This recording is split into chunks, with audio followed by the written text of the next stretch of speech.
welcome to the deep dive. Today, we're looking beyond the surgery itself into something that really affects the whole journey for liver transplant patients. We're talking about hidden challenges. That's right. Challenges that can really shape recovery and, long-term health. Exactly, and we're focusing on two specific conditions, frailty and sarcopenia. They sound a bit technical, but they're crucial.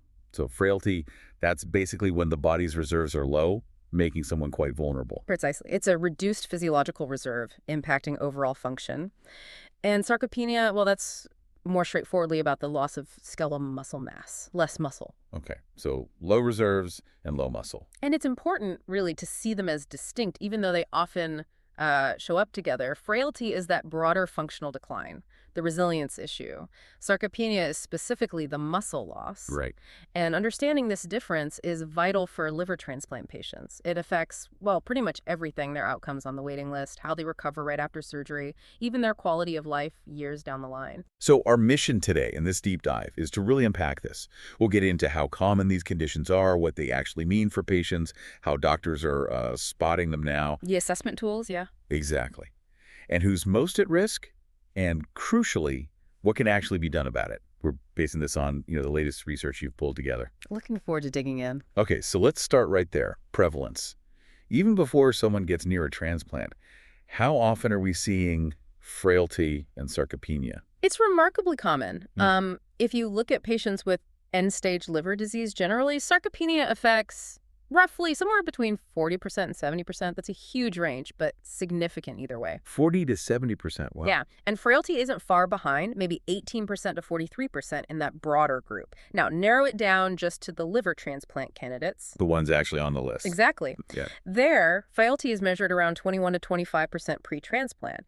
Sarcopenia, again, depending on definitions, affects about 30 to 60% of them. Still very high numbers. Absolutely. And there was a big meta-analysis recently, pulled together data on over 7,700 recipients. It found a pooled sarcopenia prevalence of 40.7%. So nearly half, basically 4 out of 10 patients coming in for transplant evaluation might already have significant muscle loss. That's the picture, yes. Which is, well, striking. Right. And maybe even more surprising is that getting the new liver doesn't automatically fix this. These conditions often stick around or can even get worse after the transplant. That's a really critical point. Awareness is definitely growing, but yes, many patients arrive with these issues. And what's fascinating and a bit concerning is that the transplant itself doesn't just erase the problem. Right. One study, for instance, actually tracked rising sarcopenia rates after the transplant. By 3 years post-op, something like 48% of the men and 31% of the women in that study were still sarcopenic. And that was up from their pre-transplant level. Significantly up, yes, from about 32% in men and 13% in women at baseline. Similar. Frailty, it often gets worse right after the transplant. Worse. You'd think they'd start getting better immediately. You would, but the surgery itself is a huge stressor. Frailty often peaks around the 3-month mark post-transplant. And even by a year out, the recovery is often only partial. So a good chunk of patients remain frail or sarcopenic long after leaving the hospital. Exactly, a substantial minority. And that, of course, has major implications for their longer-term recovery and overall health. Okay, so it's common, it's persistent. Let's talk impact. What does this actually mean for the patient waiting for a liver or the one recovering? This feels like where it gets really critical. It absolutely is. The clinical implications are profound. The data is quite clear. Having pre-transplant frailty or sarcopenia strongly predicts worse outcomes. How so? Give us some examples. Okay, let's start with the waitlist. If a transplant candidate is assessed as frail, they have a significantly higher chance of dying while waiting or becoming too sick for the transplant and being removed from the list, delisted. So it affects their chance of even getting the transplant. Definitely. Then, let's say they successfully get the transplant. That history of pre-transplant frailty, it still casts a long shadow. How? Frail patients have higher mortality after the transplant, too. One study showed a 5-year death rate of 16% for frail patients versus 10% for non-frail. 16 versus 10%? Yeah. That's a pretty big jump in risk. It is. And they also need more health care. There was a big multi-center study, the FRAIL study. Right, you mentioned that one, frailty and liver transplantation. Yes. They found that pre-op frailty more than doubled the adjusted risk of death after the transplant. These patients also had longer ICU stays, longer hospital stays overall, more readmissions. More bouncing back to the hospital. And they were much more likely to need to go to a rehab facility after discharge instead of straight home. Wow. It's really a whole cascade of negative effects. Is there any pushback on this, or is this pretty much accepted now? Ooh, it's widely accepted. The evidence just keeps mounting, and it's a similar story for sarcopenia. Pre-transplant sarcopenia is consistently linked to problems like more infections after surgery. Infections are a huge deal post-transplant. Huge.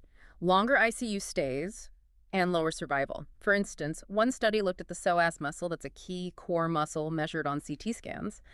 Patients with the smallest psoas muscle area had about 4 times higher odds of getting a severe infection after their transplant. 4 times higher, just based on muscle size beforehand. Correct. And here's another really striking finding. If sarcopenia didn't get better after the transplant, survival was dramatically lower. How much lower? We're talking 5-year survival around 54% if the sarcopenia stuck around versus 82% if it resolved or improved. 54 versus 82%. That's massive. It is. So the bottom line, based on current data, pre-transplant sarcopenia seems to increase waitlist mortality by around 80% and post-transplant mortality by about 70%. Just incredibly sobering numbers. It underscores that it's not just about the diseased organ, is it? The patient's overall physical condition is profoundly tied to their survival. For you, the listener, this really changes the perspective on recovery. It's not just healing from surgery, it's often rebuilding the body. It highlights just how much the whole patient truly matters. Couldn't agree more. So, given this huge impact, how are doctors actually measuring these things? How do you diagnose frailty or sarcopenia in a clinic setting? What are the tools? Right, the assessment piece. For frailty, it's often functional tests. There's the classic fried frailty phenotype that looks at 5 things: unintentional weight loss, self-reported exhaustion, low physical activity, slow walking speed, and weak grip strength. Okay, that sounds quite comprehensive. It is, but maybe more specifically used in liver patients now is the Liver Frailty Index, the LFI. It's validated for cirrhosis and uses 3 objective quick tests. Hand grip strength, measured with a dynamometer. Like squeezing a device. Exactly. Then, time chair stands. How many times can you stand up from a chair in 30 seconds? And balance tests. These combine into a score. And that score tells you if they're frail. Yes, typically a score of 4.5 or higher on the LFI suggests frailty. There are other tools too, like short physical performance battery, SPCB, and simpler clinician ratings like the Karnofsky performance status, but the LFI is gaining a lot of traction. Okay, so that's frailty functional test. What about sarcopenia, the muscle loss? For the sarcopenia, the sort of gold standard is imaging, specifically cross-sectional CT scans. Doctors measure the skeletal muscle area at a specific point, the 3rd lumbar vertebra, L3. You get a value called the L3 Skeletal Muscle Index, or SMI. So you're actually measuring the muscle on a scan. Precisely. And there are even cool new AI tools emerging that can automatically calculate 3D muscle volume from scans. Wow, AI getting involved there too. Yeah. Other methods exist, like DXA scans, often used for bone density, but they measure lean mass too, or BIA, bioimpedance analysis. But CT is really key for precise muscle area. And is it just about mass or function too? Good question. Increasingly, especially borrowing from geriatrics, the definition includes both low muscle mass and low muscle function, like poor grip strength. So the hand grip test for frailty is also relevant here. Right, so the two conditions overlap in assessment sometimes. This move towards objective tools like LFI and CT scans must be a real game changer, right? Making it less subjective. Absolutely. It allows for standardization, tracking changes over time, and really quantifying the problem. It's a major step forward that these are becoming routine in many transplant centers. Okay, so we know how to measure it. Who's most likely to develop these issues when they're facing liver disease severe enough for transplants? What are the main risk factors? Well, several factors kind of stack up. Age is definitely one. Older patients generally have higher rates of sarcopenia just as part of aging, but liver disease accelerates it. Makes sense. Interestingly, men often show higher rates of sarcopenia in this context, paradoxically perhaps reflecting more advanced disease or different metabolic responses. Lower BMI, being underweight, or having general malnutrition, those are strong predictors too. So body size and nutrition matter a lot. Hugely. And the cause of the liver disease can play a role. Alcoholic liver disease, for example, seems independently linked to more sarcopenia. Why is that? Likely multifactorial direct toxic effects of alcohol on muscle, associated nutritional deficiencies, inflammation. It's complex. Okay. What else? Disease severity itself is a huge driver. Patients with more advanced cirrhosis, like Child-Pugh class C, or those with decompensation, meaning complications like ascites, the fluid buildup, Right, the fluid in the abdomen. or hepatic encephalopathy, the brain fog from toxins, they have much more sarcopenia. And having either ascites or HE actually doubled the odds of being frail among transplant candidates. Double the odds. Just having those complications. Yes. And then there are metabolic factors. Low blood protein, like albumin, vitamin deficiencies, chronic inflammation, diabetes, even hormonal issues like low testosterone or hypogonadism. They all contribute. So it's really a picture of the underlying liver disease severity driving this vulnerability. Exactly. You connect all those dots and you see patients whose severe liver disease and its complications just make them incredibly susceptible to losing muscle and function. Okay, so we've established it's common, it's persistent, it has major consequences, we can measure it, and we know who's most at risk. Now, the crucial part, what can be done? What are the interventions? This is where things get proactive. A big focus now is on prehabilitation. Prehab, like rehab, but before the event. Exactly. Preparing the patient before the transplant surgery. These are usually multidisciplinary programs. They combine targeted nutritional support with structured exercise. What kind of exercise? Both aerobic exercise and, really importantly, resistance training to build muscle strength. Lifting weights using bands? Yes, things like that, tailored to what the patient can tolerate. There was a really interesting pilot trial called Primer. It tested a 14-week home-based activity program. At home. That's practical. Very.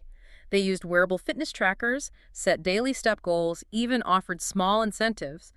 And it worked. It was feasible. And patients significantly increased their daily steps by about 1,000 steps a day on average. Even with the fatigue from cirrhosis, that's impressive. It really is. It shows that even modest supported activity can make a difference. Okay, so exercise is key. What about the nutrition side? Nutrition is absolutely vital. Patients with cirrhosis are often in a hypercatabolic state.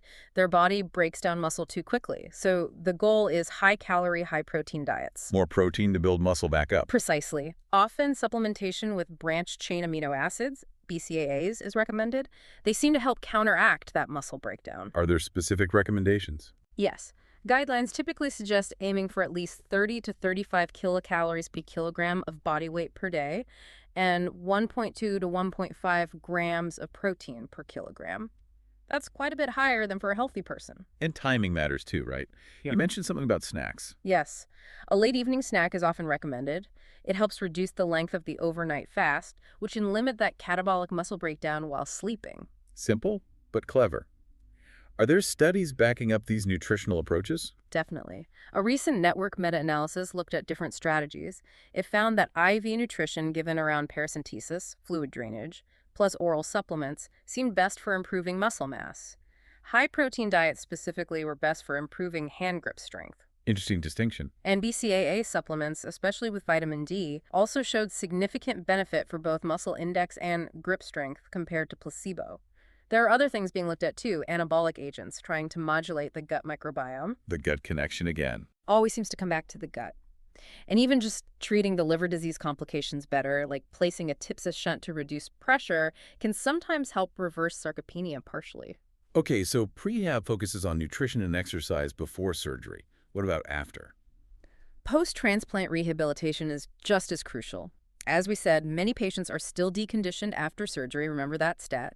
Up to 28% of those who were sarcopenic before might only partially recover muscle mass even 3 years later. So the problem doesn't just vanish? Not automatically. So early physical therapy starting soon after the operation, plus ongoing nutritional support are really key components of postoperative care now. It's becoming standard practice. Increasingly, yes. Expert guidelines like the AASLD practice guidance from 2021 strongly emphasize screening for and treating frailty and sarcopenia both before and after liver transplant. It's seen as integral to care. That focus on the before and after, not just the surgery day itself, feels like a real shift. It really speaks to the power of being proactive, doesn't it? For you, the listener, it's almost like thinking of the transplant not just as a fix, but as an event requiring training before and recovery after, like an athlete. That's a great analogy, actually. So looking at some of the very latest research, the studies from the last few years, what have they really solidified or added to this picture? Any key findings that stand out? Yeah, some recent work has really hammered home the points we've discussed. That 2022 study by Lay et al. using the big frailty cohort data. The one with over 1,100 patients? Exactly. It powerfully reconfirmed the mortality risk. It showed again that 21% were frail pre-transplant, and this directly linked to higher 5-year mortality, 16%, 7%, and that roughly doubled adjusted risk of death we talked about. Plus, the longer hospital stays, ICU time. It just solidified those connections with hard numbers from a large group. So reinforcing the prognostic power of frailty. Definitely. And then the work by Montanaloza and colleagues in 2019 was critical for emphasizing persistence. The idea that sarcopenia sticking around after transplant is really bad news. Precisely. That finding 54% 5-year survival if it persisted versus 82% if it resolved, that's a key insight driving the focus on post-transplant rehab and nutrition. It tells us we need to actively reverse it. Okay.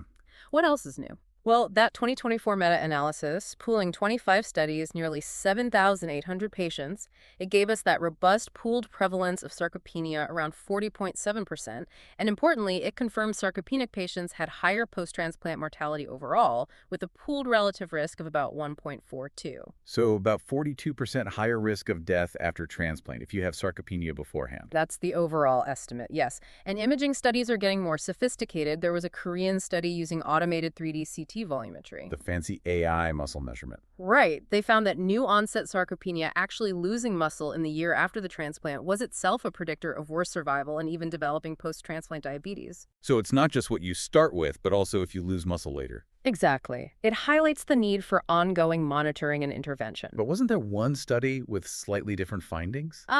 Yes. It's important to include nuance.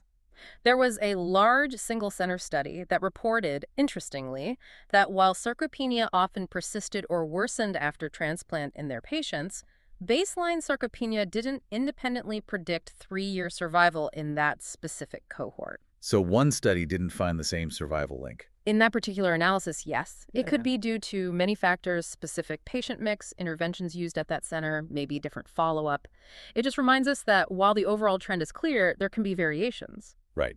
But the general consensus remains. The overwhelming consensus, reflected in expert reviews and guidelines, is that assessing frailty and sarcopenia adds significant prognostic information beyond just the standard liver disease severity scores, like MELD. They absolutely should be part of the evaluation and management plan for transplant patients. Okay, so we've really covered a lot of ground today. We started by defining frailty and sarcopenia, low reserves, low muscle. We saw just how common they are, affecting a huge number of liver transplant candidates. And how they stick around, often persisting or worsening even after a successful transplant. Then we dug into the really stark impact: higher waitlist mortality, worse post-transplant survival, more complications, longer hospital stays. Followed by how we actually measure them now, using objective tools like the Liver Frailty Index and CT scans for muscle mass. We looked at the risk factors: age, malnutrition, disease severity, complications like ascites and HE. And finished with the crucial intervention strategies: prehabilitation with nutrition and exercise, ongoing nutritional therapy, and vital post-transplant rehab. It paints a picture of a field really evolving to look beyond just the organ. Absolutely. The key takeaway really is that proactive assessment and a comprehensive, integrated approach tackling both nutrition and physical conditioning are absolutely essential. They're crucial steps to improve not just how long patients live, but also their quality of life after transplant. It's about treating the whole person. A truly holistic approach. So for you, the listener, maybe the final thought to leave you with is this. What does this deep dive into frailty and sarcopenia in the specific context of liver transplant teach us more broadly? How important are these kinds of preemptive whole-body health interventions whenever someone faces any major medical challenge?